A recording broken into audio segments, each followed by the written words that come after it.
Hello everyone, मैं पूजा और दोस्तों स्वागत करती हूँ आपका स्ट्रेस फ्री गार्डनिंग पे। आज मैं आपके साथ शेयर करने वाली हूँ एग्लोनीमा की रीपॉटिंग और इसकी परचेजिंग का वीडियो मैंने आप सबके साथ शेयर किया था।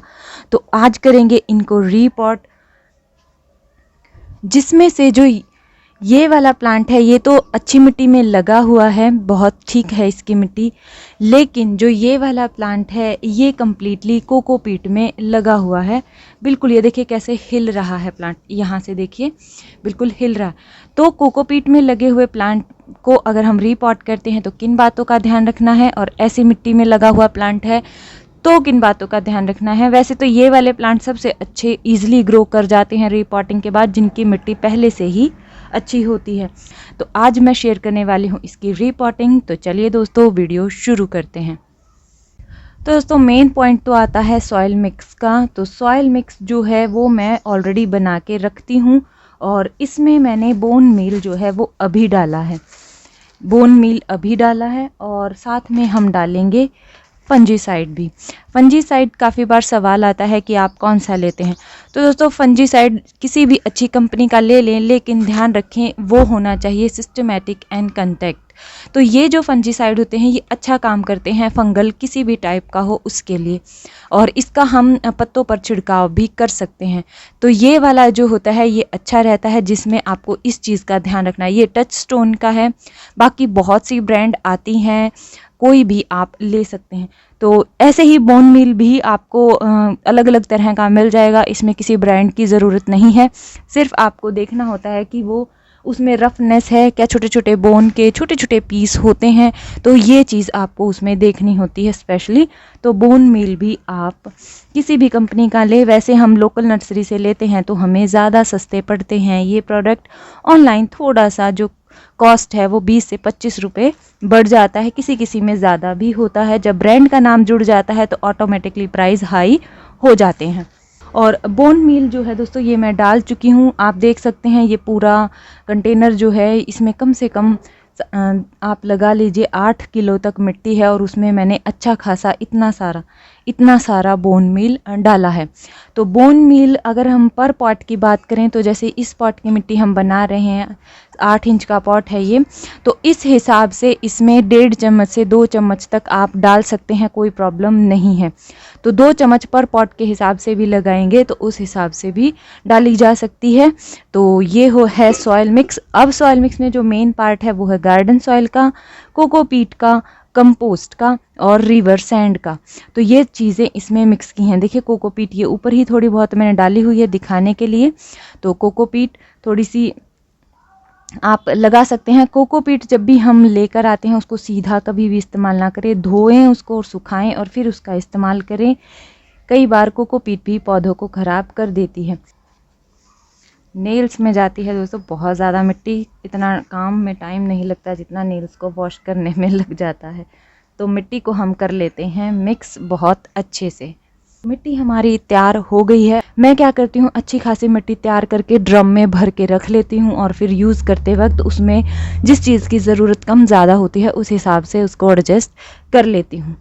तो मिट्टी मिक्स हो गई। गमले की बात करूँ तो गमला आप देख सकते हैं जिसके नीचे छेद है, और मिट्टी के गमले का यहाँ मैं इस्तेमाल कर रही हूँ दोनों ही प्लांट्स के लिए। और साइज़ की बात करें तो देखिए दोस्तों ये इस साइज़ में लगा हुआ है, उसे 1.5 से 2 इंच बड़ा गमला ले रही हूँ। चौड़ा थोड़ा बहुत हो जाता है गमला, कोई प्रॉब्लम नहीं है, लेकिन गहराई उस हिसाब से होनी चाहिए जिसमें प्लांट लगा हुआ है उसे 2 से 4 इंच ही बड़ा गमला होना चाहिए, उससे ज़्यादा नहीं होना चाहिए। तो चलिए अब करते हैं इसको रीपॉट। तो छेद को बंद करने के लिए दोस्तों मैं ये नीचे डाल रही हूँ छोटे छोटे ये थर्मोकोल के पीस। वैसे कॉटन के कपड़े का बोरी जो होती है जूट की उसका इस्तेमाल किया जा सकता है, पर मैं ये डाल लेती हूँ नीचे, थोड़ा सा लाइट वेट रहता है और ये नीचे ही पड़े रहते हैं, मिट्टी में इनका कोई काम नहीं होता है। तो इस तरीके से थोड़ा सा मैं ये हर गमले में डाल लेती हूँ। तो दोस्तों पहले मिट्टी में लगे हुए को ही हम ज़रा रीपॉट करेंगे, जो कि है ये। तो इसको सिर्फ किनारियों को अच्छे से इस तरीके से लूज़ करना है, और कोशिश करनी है ये ऐसे का ऐसे ही हमारे पास निकल कर आ जाए। ऐसे देखिए प्लांट को रखेंगे, टैप करेंगे और ये हमारे पास आ गया पूरा प्लांट। ये देखिए इसमें हैं छोटे छोटे अर्थवॉर्म जिनको मैं हटा लेती हूँ। ये भी फिर बाद में प्रॉब्लम क्रिएट करते हैं क्योंकि ये मिट्टी निकालते रहते हैं। आपको दिख रहे होंगे छोटे छोटे, ये देखिए अर्थवॉर्म है इसके अंदर, तो इनको मैं निकालती हूँ। ये भी देख लीजिए कैसे निकालती हूँ।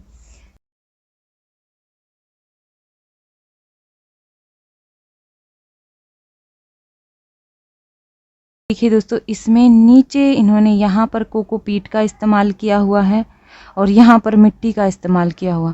हम क्या करते हैं कि कोकोपीट यहाँ से तो हम चेक नहीं कर सकते हैं, हम मिट्टी चेक करते हैं। मिट्टी चेक करते हैं तो मिट्टी ड्राई हो जाती है, लेकिन कोकोपीट जो है वो काफ़ी लंबे टाइम तक गीली रहती है। तो ये रीज़न भी कई बार होता है प्लांट के ख़राब हो जाने का, क्योंकि आप देखिए ये अभी हमने खोला तो हमें पता लगा, तो ये कारण भी हो जाता है प्लांट्स में उनके ख़राब होने का। देखिए बिल्कुल ही उन्होंने ऐसी मिट्टी का यहाँ बीच में इस्तेमाल किया है जो पानी को बहुत ज़्यादा होल्ड करके रखती है। लेकिन ऊपर से देखें तो मिट्टी, आप देखिए मैं इतना ही खोद कर देखूंगी मिट्टी अगर नर्सरी से लूँगी, तो जब मैं ये देखती हूँ तो मुझे लगेगा कि मिट्टी ठीक है, क्यों ना रीपॉट इसको ऐसे ही कर दिया जाए। और जब पानी देते वक्त मिट्टी चेक करूँगी तो यहीं से चेक करूँगी, इतना चेक कर लूँगी। ये देखिए 2 इंच तक भी चेक करती हूँ तो लगेगा मिट्टी ड्राई है, लेकिन नीचे से ये वाली मिट्टी है आप देखिए, तो ये रीज़न रहता है काफ़ी बार रूट रॉट हो जाने का। और मुझे लगता है इसमें बास्केट भी है, ये देखिए, नहीं इसमें फॉर्म है, देखिए इसमें फॉर्म लगा रखा है। वैसे इससे जड़ें बाहर आ जाती हैं, लेकिन पानी को ज़्यादा टाइम तक होल्ड करके रखता है ये। और ये फॉर्म जो होता है, देखिए ध्यान से, ये वही फॉर्म होता है, ग्रीन ग्रीन आपको नज़र आ रहा होगा, ये फॉर्म वही फॉर्म होता है जो बुकेज बनते हैं उनके नीचे उनको सेट करने के लिए, पानी को होल्ड करने के लिए लगाया जाता है। तो नर्सरी वाले दोस्तों ये जो प्लांट्स तैयार करते हैं वो ये चीज़ें ऐसी गलत डालते हैं कि प्लांट हमारे पास आते ही ख़राब हो जाते हैं और हम सोचते हैं कि हमें केयर नहीं आ रही है। तो ये मैंने अर्थवॉर्म के कारण हटाया तो मुझे पता लग गया। वैसे काफ़ी बार मुझे ये मिला है इशू, मेरे साथ हुआ है ये सब। अब मैं ध्यान रखूँगी, मिट्टी मैं चेक करूँगी अब पानी देते वक्त करीब करीब बिल्कुल इसके आसपास से। अब मैं सारी जड़ें या सब कुछ हटाती हूँ तो भी ये प्लांट मरेगा, तो बेटर है कुछ टाइम तक इसे ग्रो कर लूँ, बाकी बाद में देखेंगे, फ्यूचर में देखेंगे इसका रिज़ल्ट क्या रहेगा। पानी का स्पेशली ध्यान मुझे रखना होगा। यहाँ से जड़ें बहुत अच्छी डेवलप, आपने देखा, देखो कितनी अच्छी हैं, लेकिन रूट रॉट का कारण बनेगा पानी ही इसमें और वजह रहेगी ये मिट्टी। पर अब मुझे पता लग गया है तो मैं पानी यहाँ से नहीं, डीप चेक करना पड़ेगा मुझे बार बार, तो वो चीज़ मुझे ध्यान रखनी होगी।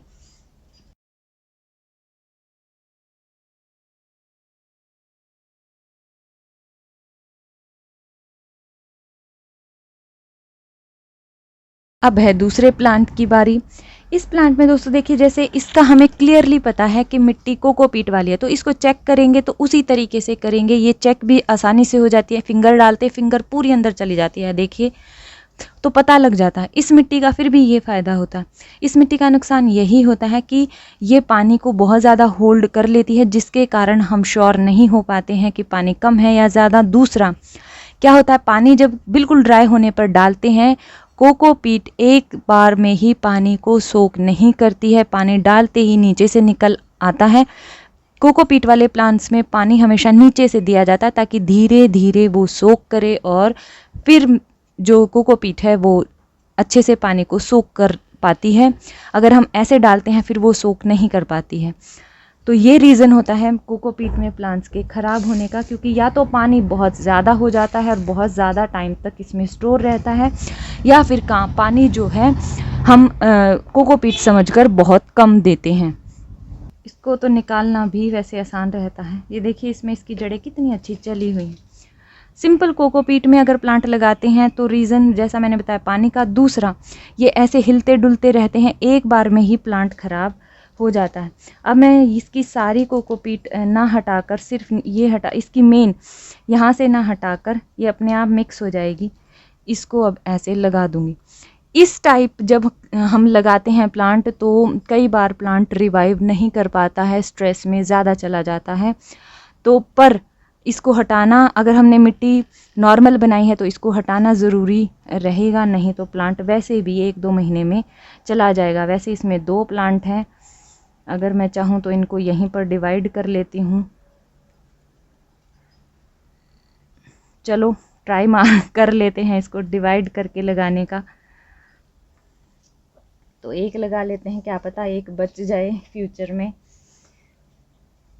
तो इसको मैं प्लास्टिक के पॉट में ही ट्राई करूँगी दोस्तों, और यही मेरे पास अभी खाली है तो इसमें इसको मैं रीपॉट कर लेती हूँ। नहीं तो जल्दी ही अगर सेम में करूँगी तो बहुत जल्दी फिर से रीपॉटिंग का चांस बढ़ जाएगा। तो अभी मैं इसमें कर लेती हूँ। ये देखिए ये इससे बड़ा है थोड़ा सा, तो इसमें कर लेते हैं इसको रीपॉट।